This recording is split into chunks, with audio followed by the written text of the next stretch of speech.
Recognize that all this time we have been in the driver's seat this whole time. These spirits never actually have control over our power to make decisions. We have the decision making power. Us and only us. You and only you.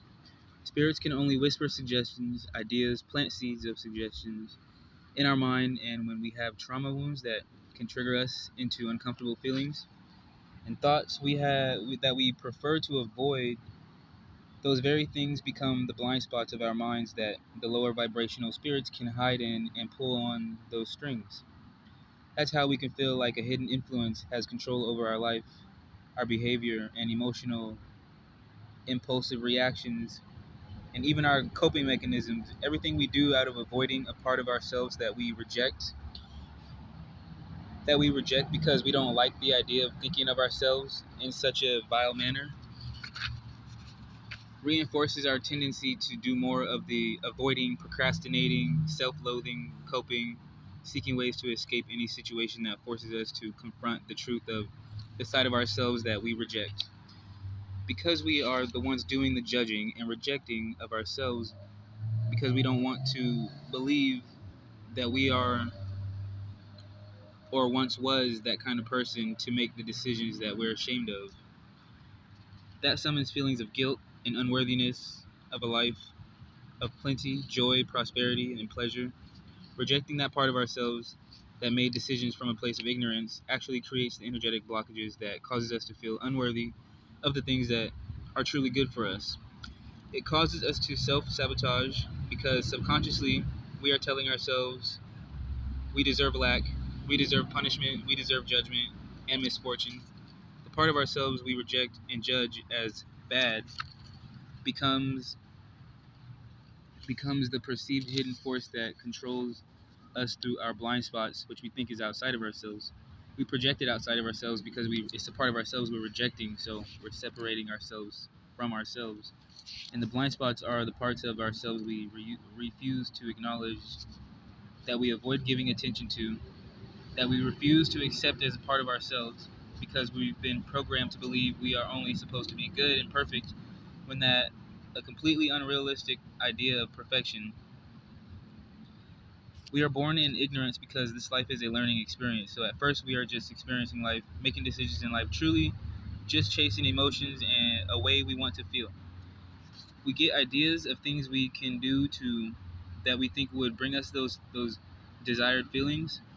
Through trial and error, we learn what actually results from our pursuit, and oftentimes our method and motivation slash intention of pursuit. If you're paying attention, you'll learn that maybe the things we are desiring are not good for us, and more often than not, they're not good for others as well. This experience is supposed to teach us how to align to the energetic frequency of what we truly want, allowing us the opportunity to question our priorities, morals, values, and rethink, okay, that didn't bring me a pleasant experience. What will bring me a pleasant experience? Or how can I go about it to get the desired result? So our mind shifts and refocuses in a different direction with different reasons, intentions, method of approach, and the effort we're willing to put into our pursuit, reflecting how passionate, determined, or obsessed we are to achieve our goal. Each time we don't get the result we're looking for is an opportunity to redirect and try something different. In life, we are all pursuing happiness. It's a trial and error process we go through that's intended by our Creator to help us discover what happiness is to us. Oftentimes, the things we think will bring us happiness don't, and it's somehow become a very common thing for us to feel discouraged and doubtful about our own ability to achieve our goals when we don't get the result we would have liked the first time. Um, because of this unrealistic idea of perfection, we gave up after our first mistake and or failed attempt.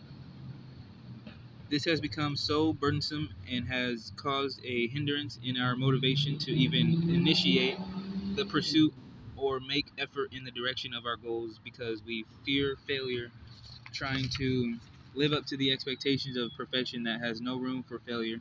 Most of you have probably had parents that disciplined you anytime you made a mistake or a bad decision, or get in trouble at school or with the law. The court system and government even enforces this facade slash unrealistic expectation of perfection and severely punishes us when we break their laws. They made all these laws, and many of them, to create opportunities to judge us for the many decisions and different ways a person doesn't meet or live up to those unrealistic expectations of perfection. So they can keep us in a state of feeling disconnected from God's love by telling us God wants us to be perfect and only good and righteous, obey without questioning, and when we do this, we are worthy of God's love. This, which is This sends a subliminal message to our subconscious that we're only worthy of love when we make decisions that pleases the people around us outside of ourselves. This subconsciously programs our mind and behavior to fall into people pleasing and placing others' happiness above our own happiness, and can develop into us only feeling joy when we're able to successfully please others and bring them joy. While I would agree that it is a good thing that one would experience joy when able to please others, but not at the cost of their own joy. If you have anyone in your life that expects you to do something for them before, like they want you to make the first uh, gesture before they do anything, and it's real transactional. Like only if you give something, then then they'll give something, and most of the time you're gonna have to ask for that something after you. It's just basically what I'm saying is if it's not an equal give and take, if there's no reciprocity, just get away from them. Um, I'd say we should all be willing to do kind things for others without expecting anything in return, but at the same time, pay attention to a repetitive pattern of an imbalance of give and take. If you're willing to give and they're only willing to take, you've got an energetic vampire you're connected to.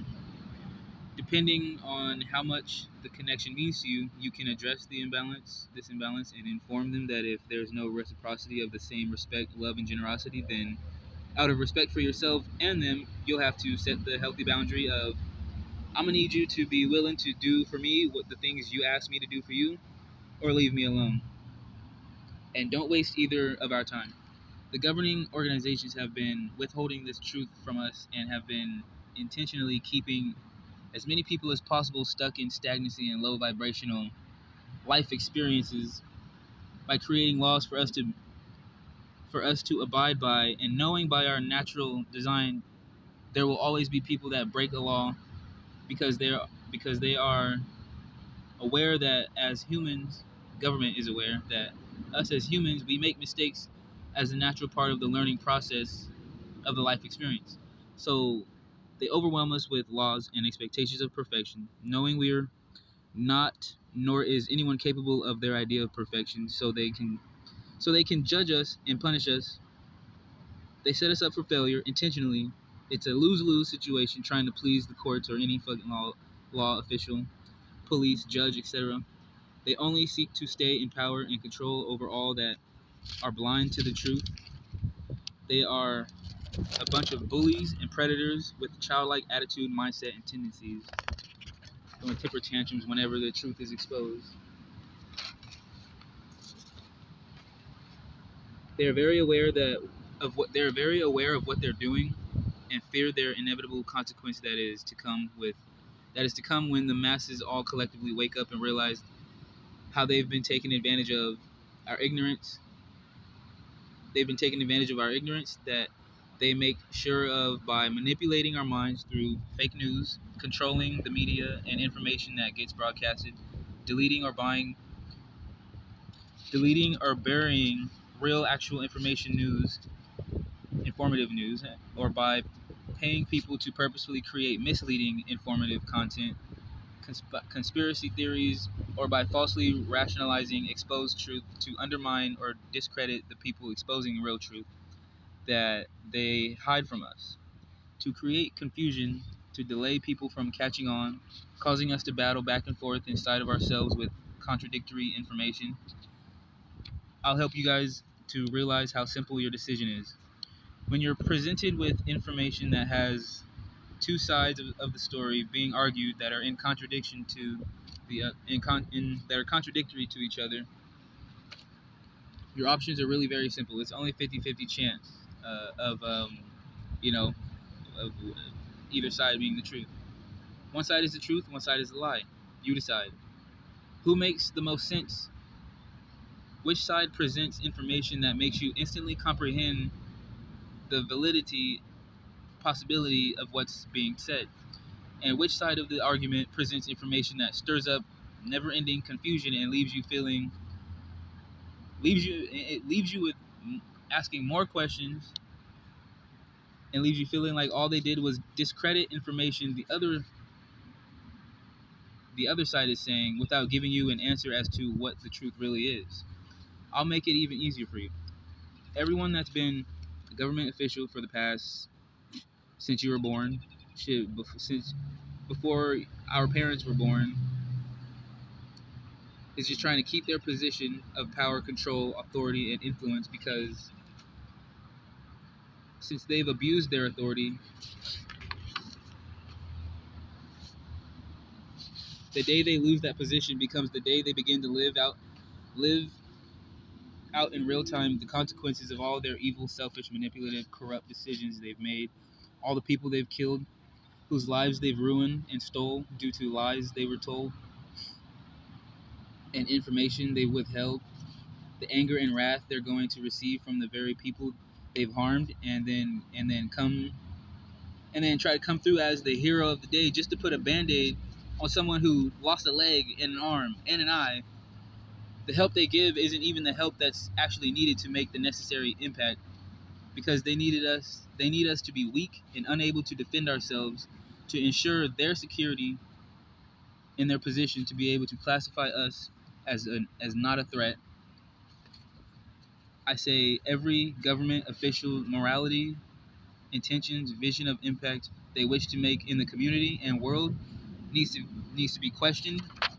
Everybody gets questioned along with some more questions, and I'll be the judge of their responses and to discern if they're being genuine or not. Because I only need to have my eyes on them as they're being questioned, and they won't be able to lie or get away with lying. They'll pop. They don't even need to see me or know I'm watching, and their truth will be exposed. It'd be best if I was the one to do the questioning of them all, because they already know who I am and what I came here to do. They've tried to isolate me, made multiple attempts on my life, got everyone to turn against me, but that didn't crush me. I've always been rocking by myself anyways, and I already know that, so nothing new. I've always felt alone in a room full of people. I'm seen but not acknowledged. I'm noticed but not recognized. I take that back. I'm recognized but not given recognition, because I'm the sign of the end times, the blood of Christ, BLOOD, benevolent leader of ordained destruction. That was sacrificed in the past life by the greedy, lustrous, gluttonous swine that possesses with lies, and have hired spies plotting on how they're going to bring God's prophets to their demise, obsessed with pretending the things they have are not mine. This isn't coming from a sense of entitlement. It's birthright, you see. I paid the price, and you had your time. You've known the truth all this time, and yet you hide so much darkness inside. You may be cloaked to the untrained eye, but you can't fool the one who died for you on the cross, the one whose love is wise. After all this time you mastered performing arts, have you ever actually cried? You've been you've had chance after chance to make the change inside, to soften your heart and let go your pride. Now that I've returned, I'm coming for what's mine. I'm not letting shit slide. You cling to my power because you're afraid to die, and I can tell you why. You know exactly what waits for you on the other side. That is, you, stuck with yourself in a realm of mirrors, reflecting back at you the shadows you hide and the energy you've projected over many lives. To taste your own medicine, consume your own poison, to know what it's like Every soul has to journey between both sides. You extended your stay on the upper side, while you caused me delays and kept me love deprived. I'm God's gift to the world, and you hid me from them. How many people have died? How many people have cursed and turned away from God because the choices you made only thinking about yourself, only thinking about making sure people still believe you are who you pretend to be, which is me. I am the government and everything connected to it. Everything that was created by it, everything it's supporting, everything it's funding, maybe not everything. Everything that it's supposed to represent. You Pharisees of today, times, have truly dishonored yourselves and the crown. You're an imposter, a fake, a fraud, phony baloney. Wish you had a pony. With my angel wings, you stayed up high. I called back. I called back everything that's mine. Make sure you're. Make sure you got proper form. You're about to take the deepest dive. I don't see you coming out alive. Don't see you coming out at all. Leviathan, prepare to maul. No more shopping sprees at malls or members-only meetings underneath the city hall. You are being relieved of your duties, all your luxuries. Excuse me, all my luxuries, all my properties, keys, titles, and deeds. You all will lay in the bed you made for me. I'm taking everything you've kept me waiting too long. You'll be lucky to have a shirt sleeve to wipe your tears on. I will avenge all the children that are dead and gone, who you robbed of their innocence to wear their childlike purity essence for protection and steal their God-given birthright blessings. You catfish the angels that delivers karma, so when comes the time to pay the bills, there I am, again, Jesus Christ paying the price. Since I can remember, the buyer is the owner. You managed to siphon my favor, anointing, and my blessings, tapped into my finances through wicked sex practices. I was just a baby. God spares me those specific memories, thankfully, because I don't know if I could contain the wrath and rage that would come from me. Prefer to keep my hands clean, let my Father do the dirty work.